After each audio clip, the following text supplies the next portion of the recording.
El día 18 de marzo se celebra en Estados Unidos el Día del Sloppy Joe. Es un sándwich que se elabora con carne de ternera, pimiento, cebolla, muy condimentado y muy fácil de preparar. Vamos a ello. La gastronomía sufre de alteraciones varias con el paso del tiempo. Muchas veces los platos típicos se reinventan y pueden verse versiones actualizadas, con toques de la época. Sin embargo, otras veces esto no sucede, y los platos parecen quedarse olvidados en el momento donde fueron concebidos. En el video de hoy, vamos a conocer 20 platos típicos que desaparecieron con el tiempo. Quédate hasta el final para no perderte ninguno. Sloppy Joes. Comenzamos la lista con Sloppy Joe, un sándwich relleno de carne de vacuno acompañado de diversas salsas con el que resulta casi imposible no mancharse. De aquí su nombre, que puede traducirse como desordenado o muy húmedo. Se suele servir en bollos de hamburguesa, aunque en diferentes versiones puede verse incluso en el típico pan de hot dog. A veces, para que no ocurra esto, se suele servir en forma de tostada o sándwich abierto de una sola cara. Un Sloppy Joe servido sin pan se suele denominar como un saucy beefeater, una referencia de los beefeaters. Algunas de las salsas utilizadas pueden ser la salsa de tomate o barbacoa. Rice a Roni. Rice a Roni es una especie de premezcla en caja que consta de arroz, pasta y condimentos. Para prepararlo, el arroz y la pasta se doran en manteca, y a continuación se añaden agua y condimentos y se cuecen a fuego lento hasta que se absorben. Para sus orígenes hay que remontarse al siglo XIX, cuando el inmigrante de origen italiano, Domenico de Domenico, se trasladó a California, donde estableció una tienda de productos frescos. Empresario de éxito, se casó con María Ferrigno, originaria de Italia. En su país, la familia de ella tenía una fábrica de pasta, así que ella lo convenció para que estableciera un negocio similar en el distrito de la Misión de San Francisco. La empresa era Gragnano Products Inc. Distribuía pasta a las tiendas y restaurantes italianos de la zona. Los hijos de Domenico trabajaron con él. La esposa de uno de ellos se inspiró en la receta de pilaf que recibió del inmigrante armenio Pailazzo Kaptanian para crear un plato de arroz y macarrones que sirvió en una cena familiar. Años más adelante, Vince, uno de los herederos, inventó Rice a Roni añadiendo una mezcla seca de sopa de pollo al arroz y los macarrones. Se introdujo en 1958 en el noroeste de Estados Unidos y 3 años más tarde se extendió a todo el país.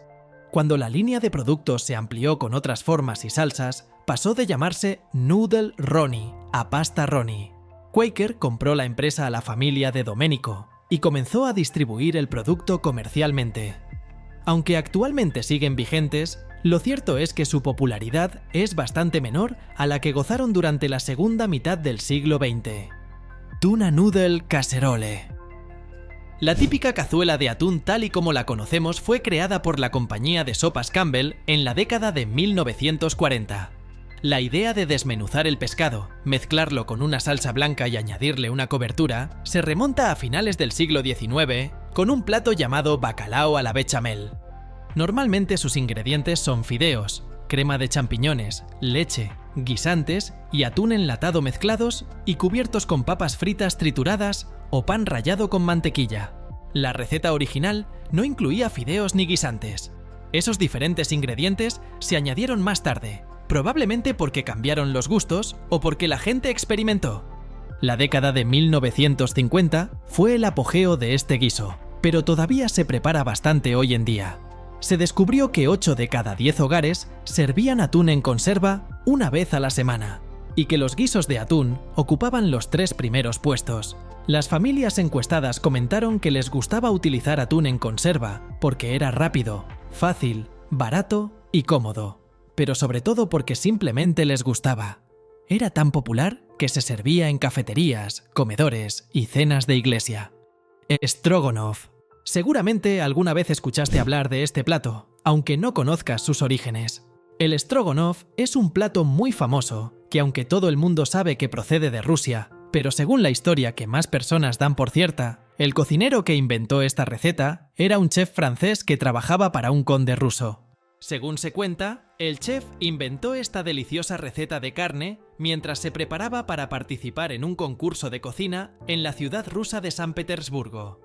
El plato lleva el apellido del conde y general ruso para el que el chef francés André Dupont trabajaba, el conde Pavel Alexandrovich Stroganov.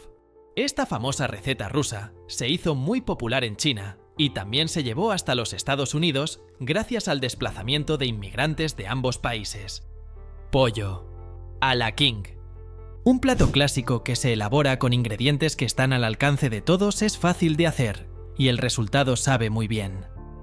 La expresión à la viene del francés y significa a la manera de. De allí que hay muchas otras preparaciones que se definen como à la King, en las que el ingrediente principal se sustituye por otras carnes como pavo o cerdo, o por pescados y mariscos como salmón o camarones. Alrededor del origen del plato hay muchas historias. Una de ellas cuenta que fue creado en la década de 1880 por el chef del famoso restaurante Delmónicos, el francés Charles Ranhofer, bajo petición del adinerado criador de caballos Foxhall P. King, siendo su nombre original Chicken à la King, pero que posteriormente se modificó la escritura para conocerse como Pollo à la King. Otra leyenda también alude el origen de este plato a la familia King, pero argumentan que su creador fue un chef del Hotel Claridge de Londres. Otras historias señalan que fue creado en la década de 1890, otorgándole la idea al chef George Greenwald del Hotel Brighton Beach de Nueva York, al que le encantaba crear nuevos platos para sus mejores clientes. En este caso, el nombre del plato viene por los primeros comensales que lo probaron, el señor y la señora E. Clark King, propietarios del hotel, y a ellos les gustó tanto que el chef lo incluyó en el menú. Una cuarta versión alude a la creatividad del cocinero del Hotel Bellevue de Filadelfia, William King. En cualquier caso, tras aparecer en algunos libros de cocina años después, fue un plato muy popular en todos los restaurantes norteamericanos durante la década de 1920. Hígado encebollado. Su nombre no deja mucho lugar a la imaginación del comensal, que sabe con qué va a encontrarse. Lo cierto es que el hígado con cebolla tiene su origen en la cocina judía. La cultura judía ha estado viva en la cultura polaca durante siglos y ha influido también en la cocina polaca. El hígado con cebolla era una de las formas más populares de preparar el hígado, sobre todo para los almuerzos, hace más de 50 años. Ensalada Waldorf. Esta receta es una de las ensaladas que más ha mantenido su fama a lo largo de la historia. La primera versión se creó en 1893 por el maître del Hotel Waldorf de Nueva York. Se sirvió por primera vez en una cena multitudinaria, que se celebraba en el hotel para celebrar la llegada de la primavera. El gran impacto que tuvo su sabor y colorido entre las clases más pudientes de la ciudad hizo que esta receta consiguiera el gran reconocimiento que ha mantenido a lo largo de los años, aunque ciertamente con una notable bajada en su popularidad. Inicialmente se trataba de una ensalada que solo constaba de 3 ingredientes: manzana, apio y mayonesa. Con el paso del tiempo, a la receta original se le han ido añadiendo más ingredientes como las nueces, las pasas o la lechuga. Green Bean Casserole. La cazuela de judías verdes fue creada por una empleada de Campbell Soup Company, Dorcas Reilly, en la sede de Camden, Nueva Jersey, en 1955. Ella fue uno de los primeros miembros a tiempo completo del Departamento de Economía Doméstica de Campbell, ahora conocido como la cocina de pruebas Campbell. A día de hoy, la receta solo lleva 6 ingredientes: judías verdes enlatadas o frescas, crema de champiñones, salsa de soja, pimienta negra, leche y cebollas fritas. Aunque sigue siendo bastante popular en las tradicionales cenas de Thanksgiving, lo cierto es que su propósito original era servir como una comida de todos los días, lo cual no terminó consiguiendo. Suprema a la Maryland. Ahora vamos con una receta más bien típica del pasado sudamericano, aunque no tenga sus raíces en esta parte del continente. Además de pollo empanado y frito, llevaba banana frita, jamón, arvejas, papas paille, crema de choclo, morrón y huevo frito. Es costumbre que en los Estados Unidos se coma pollo frito. En la costa este, a diferencia del sur del país, se suele freír el pollo en una sartén pesada, con poca manteca, que se cubre a poco de iniciada la fritura. Luego se le agrega crema a la sartén para realizar una salsa mediante la emulsión. Definitivamente no es un plato sofisticado, pero gracias a la mano del legendario chef francés Auguste Escoffier, logró refinarse y convertirse en lo que se conoce en la actualidad. Lo interesante del caso es que la Suprema Maryland figura en la carta que se sirvió en el comedor de primera clase, en la última y fatídica noche del Titanic. Tiene absoluta lógica, desde el momento en que la White Star Line, naviera propietaria del Titanic, había contratado los servicios del insigne cocinero francés a fin de realizar la carta. Creamed Chipped Beef. Popularizada a principios del siglo XX por el ejército de los Estados Unidos, por su capacidad para alimentar literalmente a un ejército, la crema de ternera picada con pan tostado acabó apareciendo a la hora del desayuno en las mesas de muchas familias sureñas. La salsa blanca cremosa, el uso abundante de carne seca y las rebanadas calientes de pan tostado hicieron de esta receta de carne asada a la crema sobre pan tostado, la receta de brunch de fin de semana reconfortante perfecta para llevar a la mesa de vez en cuando. Pimento Cheese Sandwich. En la década de 1870, los granjeros neoyorquinos empezaron a fabricar queso blando sin madurar, que acabó evolucionando hasta convertirse en queso cremoso. Por la misma época, España empezó a enviar pimientos rojos en conserva a Estados Unidos.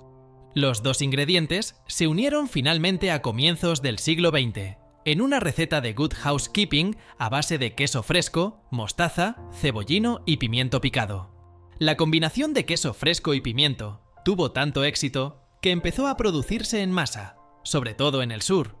Pronto, los granjeros de Georgia empezaron a cultivar pimientos rojos, asarlos, enlatarlos y enviar hasta 10 millones de latas de pimientos al año. Después de la Segunda Guerra Mundial, los cocineros caseros empezaron a preparar su propio queso con pimiento, cambiando el queso fresco por algo llamado queso de aro, y luego por cheddar, y utilizando una buena cucharada de mayonesa para unirlo todo. Desde entonces, se ha convertido en un ingrediente habitual en los picnics de las iglesias y los almuerzos escolares, e incluso en algunos de los mejores restaurantes del sur.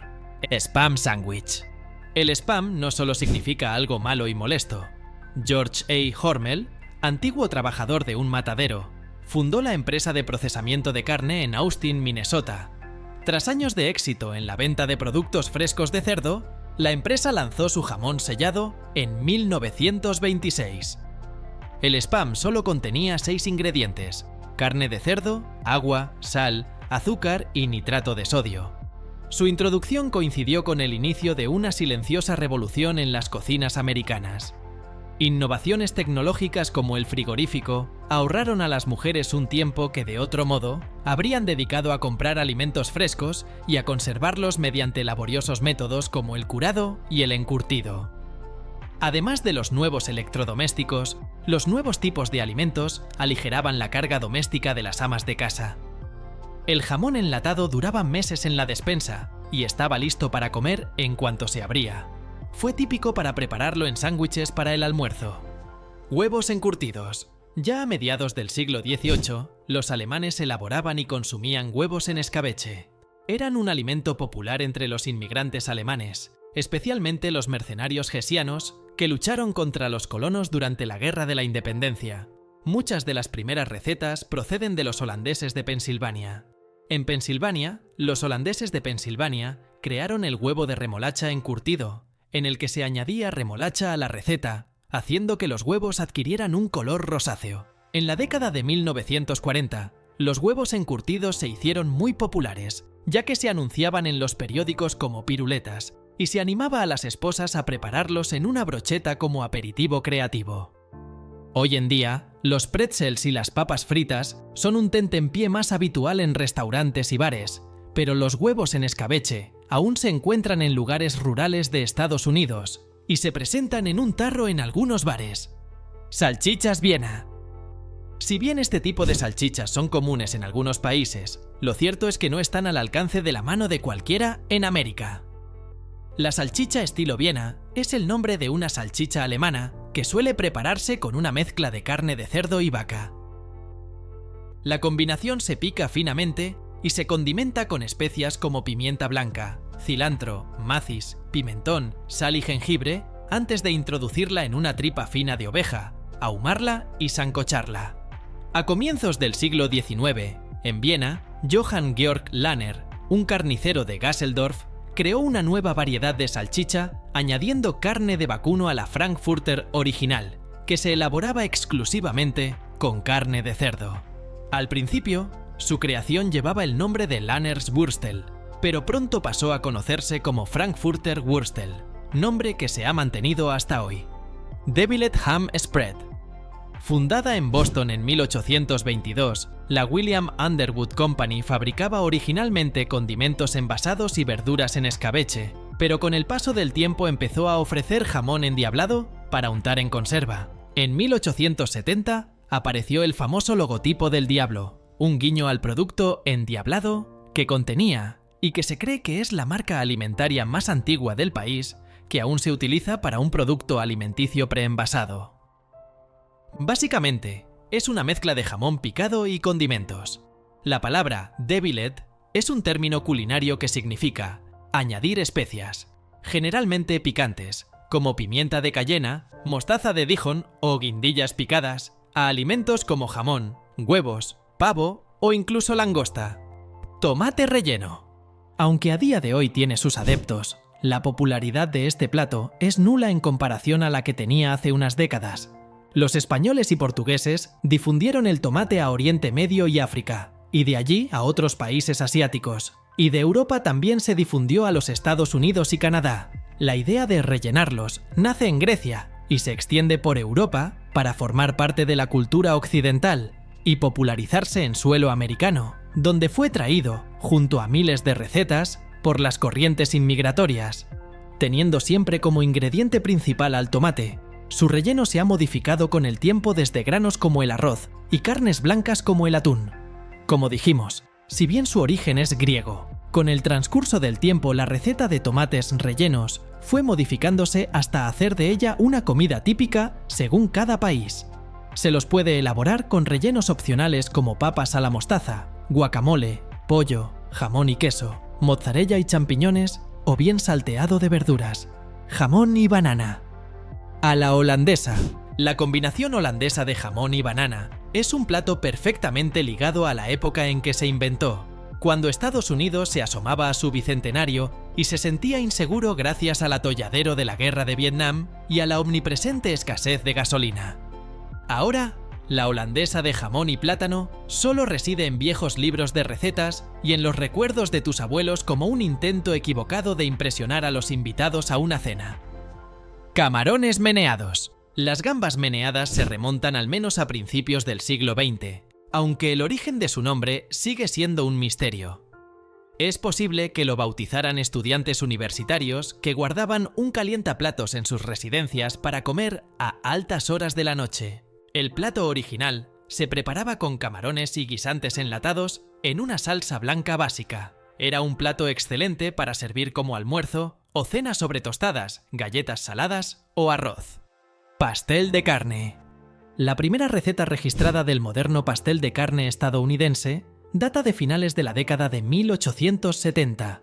Esa carne probablemente sería de vacuno, porque los habitantes de Nueva Inglaterra mataban a sus vacas antes del invierno, cuando alimentarlas resultaba más difícil, y trataban de aprovechar al máximo hasta el último trozo de carne, buscando usos para los cortes baratos. A la carne picada le añadían pimienta, sal, cebolla, rebanadas de pan remojado en leche y huevo. Estos mismos ingredientes y pasos se encuentran hoy en día en muchas recetas de pastel de carne. Pero por aquel entonces el pastel de carne no era para cenar, era para desayunar.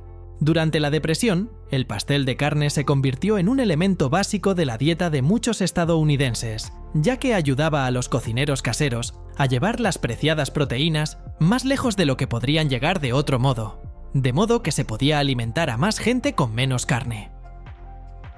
Su popularidad se acrecentó hasta la década del 70 aproximadamente. Ensalada Gel-O. Aunque de vez en cuando aparece en las iglesias y en las celebraciones de Acción de Gracias, la ensalada de gelatina se considera en gran medida una reliquia de una época pasada. Resulta difícil creer que hace medio siglo este plato se considerara un complemento elegante en cualquier cena, y aunque hoy se ha convertido en un símbolo de la cocina precocinada de mediados de siglo, la ensalada de gelatina tiene una historia sorprendentemente larga. Cuando llegó la Gran Depresión, los platos de ensalada de gelatina se hicieron populares. Para alimentar a sus familias, los cocineros caseros no podían permitir que se desperdiciara ningún alimento. Introducir carne y verduras previamente cocidas en un molde de gelatina era una forma inteligente de conservar las sobras y reutilizarlas en nuevos platos. Esta mentalidad frugal se mantuvo durante la Segunda Guerra Mundial, cuando las ensaladas de gelatina se convirtieron en una forma de convertir las raciones en una comida impresionante. La moda de la gelatina alcanzó su apogeo en la década de 1950. A día de hoy, parece algo de otra época totalmente. Luego de ver estos platos, ¿recuerdas algún otro que había en tu país y que ya no exista? Te leemos atentamente en los comentarios.